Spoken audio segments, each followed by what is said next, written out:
live off these lands. We hunt from these lands. We eat from these lands. We live here. Could you protect them while they destroy it? What you gonna do when there's no more grass growing, no more river flowing, no more wildlife, no more game to hunt?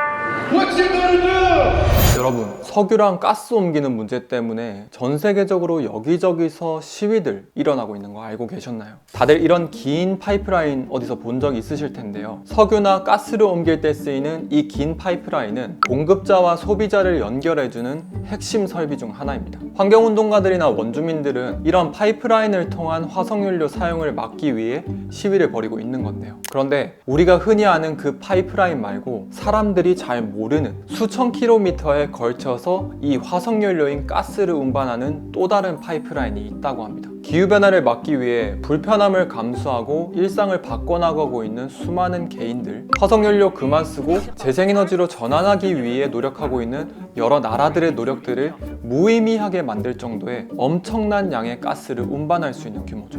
그게 뭘까요? 현재 앞뒤 안 보고 폭발적으로 만들어지고 있는 이 또 다른 파이프라인은 다름 아닌 배입니다.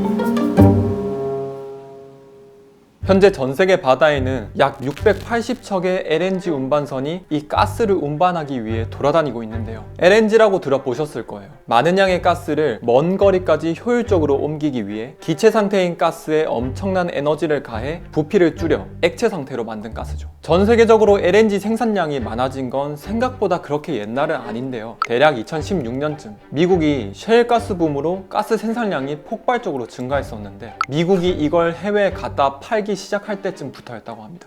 Russia is shutting down gas supplies from a major pipeline to Europe for the next 3 days. 그리고 최근에 러시아가 우크라이나를 침공하면서 유럽으로 가는 파이프라인 가스 공급을 보복성으로 다 막아버렸었는데 이때 미국이나 카타르에 있는 화석연료 회사들이 유럽에 우르르 몰려가서 야, 너네 가스 막혔다며 급한 거 같은데 우리 거 사 하면서 유럽의 에너지 기업들이랑 장기적인 LNG 공급 계약을 딱 맺었어요.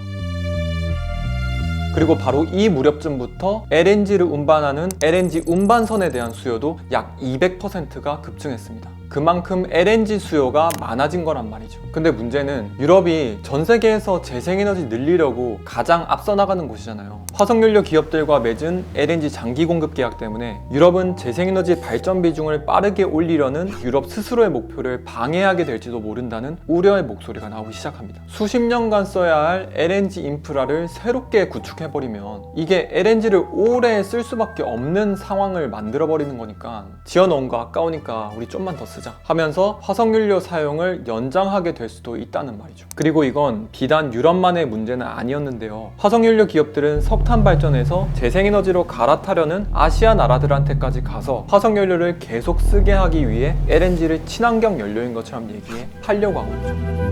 실제로 LNG가 석탄보다 낫긴 하잖아 하실 수 있는데요. 요즘은 좀 상식이 된 내용이긴 한데 가스는 기본적으로 메탄을 주 성분으로 이루어져 있습니다. 이산화탄소보다 82배나 더 강력한 온실 효과를 낸다고 알려져 있기도 하죠. 이런 메탄은 LNG를 연료로 쓰는 LNG 운반선의 운송 과정에서 대기 중으로 누출되기도 하고 LNG를 통해 전기를 만드는 과정에서도 온실가스는 나오기 때문에 현재 지구에 얼마 남지 않은 탄소 예산을 생각하면 결코 LNG가 석탄의 대안책이라거나 기후변화를 대응하기 위한 적합한 에너지라고 볼 수 없는 상황입니다. 하여튼 이런 화석연료 회사들은 기회를 틈타서 전 세계 여기저기에다가 선박을 통해 LNG를 팔려고 하고 있고 이런 추세 때문에 전 세계적으로 파이프라인으로 가스를 거래하던 양보다 지금은 LNG 운반선을 통해 거래하는 양이 더 많아졌다고 합니다. 기록적인 확장세를 보이고 있는 LNG 시장.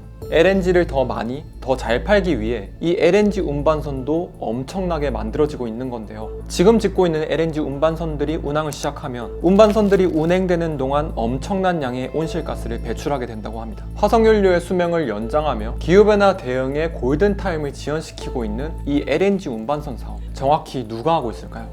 배의 주인인 선주, 배를 사용하는 회사를 용선주라고 합니다. 또 그 LNG 운반선을 짓는 조선소가 있죠. 그런데 이 LNG 운반선은 아주 고가의 선박인데요. 한 척당 우리나라 돈으로 하면 3천억이 넘는 아주 비싼 선박입니다. 그래서 이 선박을 건조하는 데 필요한 금융을 제공해주는 금융권들의 역할도 아주 중요합니다. 예를 들어 화석연료 기업이 있어요. 실제로는 카타르 에너지나 쉘, 엑손모빌 이런 회사들입니다. 카타르 에너지가 카타르 가스전에 있는 가스를 유럽에 팔고 싶어 해요. 그런데 카타르 가스전과 유럽은 파이프가 연결되어 있지 않죠. 그래서 이 가스를 엄청난 에너지를 가해서 액화하게 되면 LNG가 되는데요. 이 LNG를 운반하기 위해서 화석연료 회사들이 LNG 운반선을 가진 선주들에게 선박을 빌리게 되고 LNG 운반선 선주들은 금융권에서 선박 금융을 받아서 조선소로 가서 선박 건조 계약을 체결하게 됩니다. 정리하면 LNG를 팔아 이윤을 남기려는 글로벌 화석연료 기업들을 중심으로 이 사업에 필요한 각각의 조력자들이 모인 건데, 그럼 이런 LNG 운반선이 많이 만들어지고 있는 게 구체적으로 어떤 문제를 안고 있는 걸까요? 지금 운행 중인 LNG 캐리어의 절반 정도의 선박들이 이제 신규로 지어지고 있는 상황이고요. 이제 이 LNG 선들이 이제 운행이 되기 시작하는 이제 지금부터 1, 2년 뒤부터는 많은 초과 공급이 있을 것으로 이제 예상이 되고 있습니다. 근데 이제 이게 뭐 단순히 시장에서의 문제뿐만이 아니라 이제 이 물량들을 다 합쳐보면은 우리가 파리 협정 1.5도씨 목표를 지켜야 된다는 얘기를 많이 하잖아요. 근데 그 목표를 훨씬 넘어서서 이제 2.5도씨보다도 이제 초과하는 물량이 될 거라는 이제 연구 결과들이 나오고 있어서 이제 그런 점에서 굉장히 큰 우려가 있고요. 어떻게 보면은 굉장히 큰 버블이라고도 생각을 할 수가 있을 것 같은데요. 한창 이제 2022년에 우크라이나 전쟁 때문에 에너지 대란이 왔다고 얘기를 할 때 이제 모든 시장 참여자들이 굉장히 경쟁적으로 신규 선박을 발주를 하다 보니까 그 당시에는 몰랐는데 이제 1년이 지나고 뚜껑 열어보니까 굉장히 많은 선박들이 발주가 되고 계약이 이미 체결되고 돈이 흘러 들어가기 시작을 한 거죠.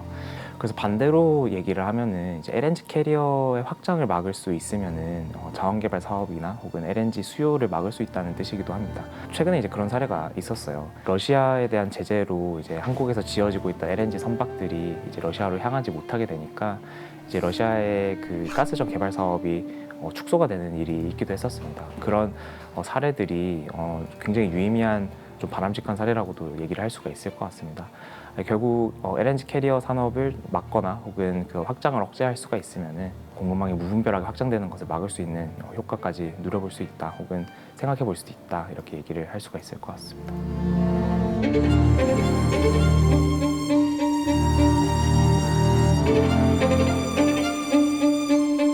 저희가 준비한 영상 끝까지 시청해주셔서 감사합니다. 혹시 이 이슈에 대해서 더 궁금하신 분들이 있다면 유튜브 설명란에 있는 링크를 타고 들어가시면 더 자세한 내용을 보실 수 있습니다. 그럼 다음에 더 유익한 영상으로 찾아뵙겠습니다. 감사합니다. 들어가세요.